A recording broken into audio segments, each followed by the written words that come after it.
শিক্ষার আয়াতগুলো ছোট এবং অর্থবহ, আমাদের জীবনের জন্য খুবই প্রয়োজনীয় আয়াত এবং হাদিস। দিনের দোয়াটাও তাই। তো আমরা গত ক্লাসে যে আয়াতটা পড়েছিলাম আজকে সেটাই পড়বো, যে আউযু বিল্লাহি মিনাশ শাইতানির রাজিম। আমার সাথে বলবেন আমি বলার পরে। আয়াতটা বিশুদ্ধ করতে হবে। ওয়ামা খলাকতুল জিন্না ওয়াল ইনসা ইল্লা লিয়াবুদুন। وما أعوذ بالله من وما الشيطان خلقت الرجيم وما الجن خلقت والإنس الجن إلا والإنس إلا ليعبدون. ليعبدون وما خلقت الجن والإنس إلا ليعبدون. وما وما خلقت خلقت الجن الجن والإنس إلا والإنس إلا ليعبدون ليعبدون. ওয়ামা খলাকতু, আমি সৃষ্টি করি নাই, وما আল জিন্না, خلقت الجن জিনদেরকে, জিন জাতিকে, এখানে আলিফ লাম দিয়ে সমস্ত জিনকে অন্তর্ভুক্ত করা হয়েছে। ওমা খলাকতুল জিন্না, আমি জিনদেরকে সৃষ্টি করি নাই, ওয়াল ইনসা, মানবদেরকেও সৃষ্টি করি নাই, ইল্লা, ব্যতীত, লিয়া আবুদুন, যাতে তারা ইবাদত করে। এটা হচ্ছে শাব্দিক অর্থ, কিন্তু এর মূল অর্থ হচ্ছে আমি মানব এবং জিন এই দুই জাতিকে কি করি নাই, শুধুমাত্র আমার ইবাদত করার জন্যই সৃষ্টি করেছি। আমি মানব এবং জিন জাতিকে আমার ইবাদতের জন্যই সৃষ্টি করেছি। এটা হচ্ছে মূল সার, মানে সারবস্তু আর কি। এখানে বলা হচ্ছে আমার ইবাদত করার জন্য আমি মানব ও জিন জাতিকে সৃষ্টি করেছি। এটাকে আমরা একটু ঘুরিয়ে বলতে পারি যে আমি মানব এবং জিনকে আমার ইবাদতের জন্যই সৃষ্টি করেছি, বাস। দিনের হাদিস, আল্লাহ তাআলা বলেছেন, যে হাদিসের মধ্যে আল্লাহ তাআলা বলেছেন শব্দর উল্লেখ থাকবে, সেইটা হাদিসে কুদসি।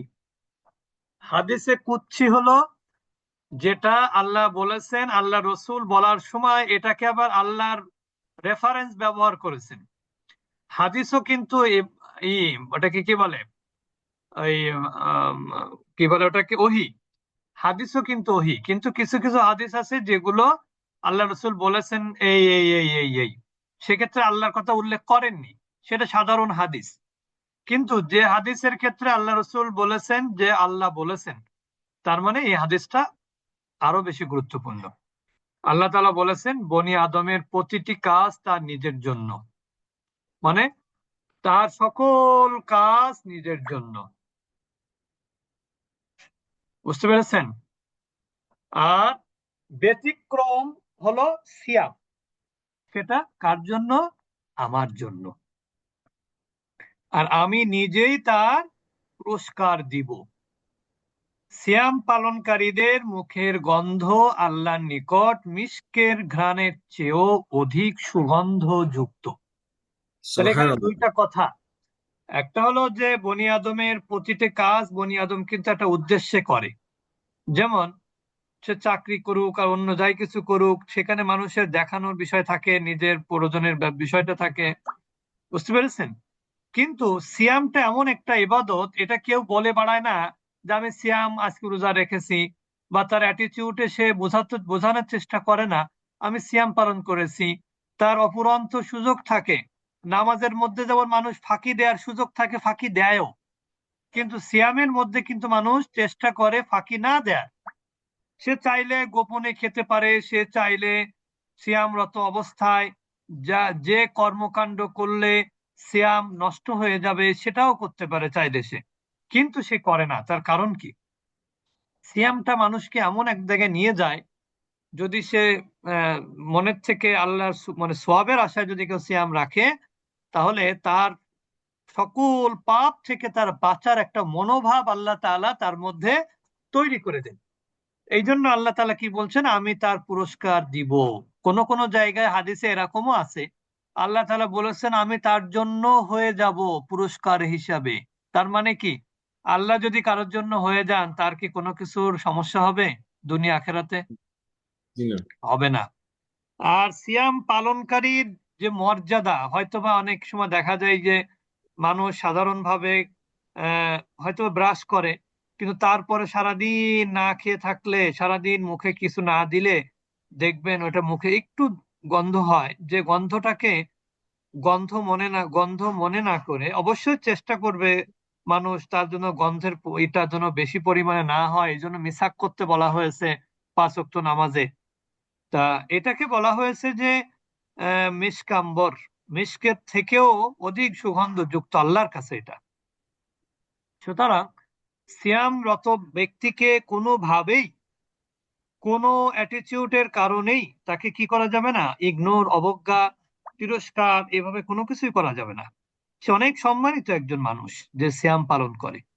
তো সেটাই বলা হচ্ছে যে বনি আদমের প্রতিটি কাজ তা নিজের জন্য, ব্যতিক্রম হলো সিয়াম, তা আমার জন্য, আমি নিজেই তার পুরস্কার দিব। সিয়াম পালনকারীদের মুখের গন্ধ আল্লাহর নিকট মিশকের ঘ্রাণের চেয়েও অধিক সুগন্ধযুক্ত। এটা একটা ফজিলতের যথা বর্ণনা করা হয়েছে। আল্লাহুম্মা ইন্নী, এই দোয়াটা মুখস্থ করবেন, এটা অনেক গুরুত্বপূর্ণ একটা দোয়া। এটা কোরআনের আয়াত না কিন্তু। আল্লাহুম্মা ইন্নী আসআলুকাল হুদা, সবাই বলি। اللهم إني أسألك الهدى ওয়াত্তুকা والتقى ওয়াল আফাফা والعفاف ওয়াল গিনা। والغنى আল্লাহুম্মা ইন্নী আসআলুকাল হুদা اللهم إني أسألك الهدى ওয়াত্তুকা والتقى ওয়াল আফাফা وفاعف ওয়াল গিনা। والغنى اللهم إني أسألك الهدى اللهم إني أسألك الهدى والتقى والتقى والعفاف وفاعف والغنى। والغنى তার মানে এখানে বলা হচ্ছে, আল্লাহ নিশ্চয় আমি আপনার নিকট হেদায়েত, তাকওয়া, তাকওয়া চারিত্রিক নিষ্কলুষতা এবং সচ্ছলতা প্রার্থনা করছি। দেখেন, আমি একটু আগে বললাম মানুষের অভাব অনটনের মধ্যে কিন্তু কি হয় না, ইবাদত করতে পারে না মানুষ। এখানে গিনা, গনিউন শব্দের অর্থ হচ্ছে ধনী, সেখান থেকে হলো, ওই জন্য উসমান গনি, উসমান গনি। হ্যাঁ, উসমান রাদিয়াল্লাহু তাআলা আনহু অনেক ধনী ছিলেন, এই জন্য ওনার নামের শেষে গনি শব্দটা উল্লেখ করা হয়েছে। তা আল্লাহ তাআলার কাছে আমি কি চাইবো? হেদায়েত চাইবো প্রথম। দ্বিতীয় চাইবো কি? তাকওয়া, ক্ষুধা ভীতি। আর তৃতীয় চাইবো নিষ্কলুষতা, চারিত্রিক নিষ্কলুষতা, অর্থাৎ আমার দ্বারা যেন চারিত্রিক কোনো পদস্খলন আমার না ঘটে। আরেকটা হলো আল্লাহ আমাকে সচ্ছলতা দান করবেন। সচ্ছলতা বলতে কিন্তু অনেক টাকার মালিক হওয়াকে সচ্ছলতা বোঝায় না। সচ্ছলতা বোঝায় হচ্ছে যতটুকু তার প্রয়োজন ততটুকুই তার থাকা, এটা হচ্ছে সচ্ছলতা। তা আল্লাহ তাআলা আমাদেরকে আজকে কোরআনের আয়াত, হাদিস এবং দোয়া, এই তিনটার উপরে আমরা বুঝে শুনে যদি আমরা এটা আমল করতে পারি, আল্লাহ তাআলা তৌফিক দান করুন, আমিন। آمين আমরা এখন চলে যাব সূরা ইয়াসিনের ক্লাসে। তবে আমরা সূরা ইয়াসিন 12 আয়াত যেহেতু পড়া দিতে হবে, আমরা 12 আয়াতই পড়া দিব ইনশাআল্লাহ। আউযু বিল্লাহি মিনাশ শাইতানির রাজীম।